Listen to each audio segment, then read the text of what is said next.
Hello, good morning mga kamigs. So time check muna tayo, nasa 4 AM tayo ng umaga.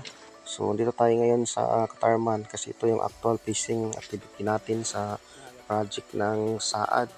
So karon mga kamigs, maadto mi sa payaw para itis fishing na mo kung naababay isda na makuha sa itong mga beneficiary nga mananagat. So may karon mga kamigs, so thanks God na day yapon silong sa tong bayaw mga kamigs kakuhaan yapon sa mga nagat. So first catch na mo karon is kaning matambaka o kutob sa amo sa local name. So napadaya tong nakuha mga kamigs sa tong payaw. So tara, let's watch this video mga kamigs and hope magustuhan mo tong video na to. Thank you so much and God bless.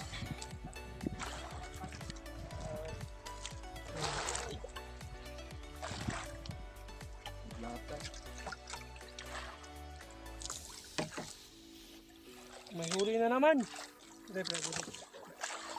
So ato ka ba na karon mga kamigs is si Sir Kevin. So please follow TV ni Kevin. Thank you so much and God bless. Ay, tanapod guys. Tanapod, kamigs. Easy.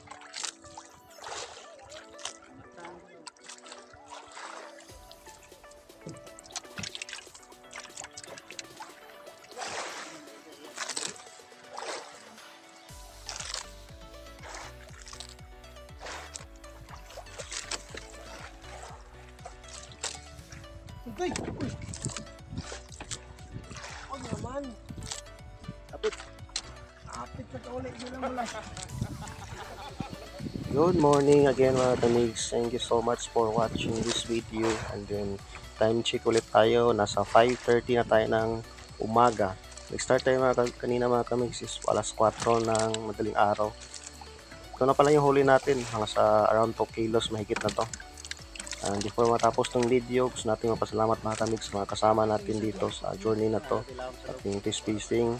And thank you so much, especially LG Katarman para sa always na pagsuporta sa PFAR.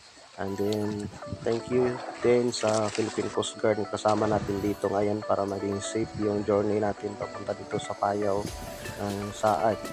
And before natin makalimutan mga kamigs, daghan po kayo salamat sa atong provincial government unit, especially sa atong Governor Extreme Romaldo and sa atong Ombudsman dari sa lokal kami sa Islas Camiguin, Congressman J.D. Romal. Thank you so much and God bless mga kamigs.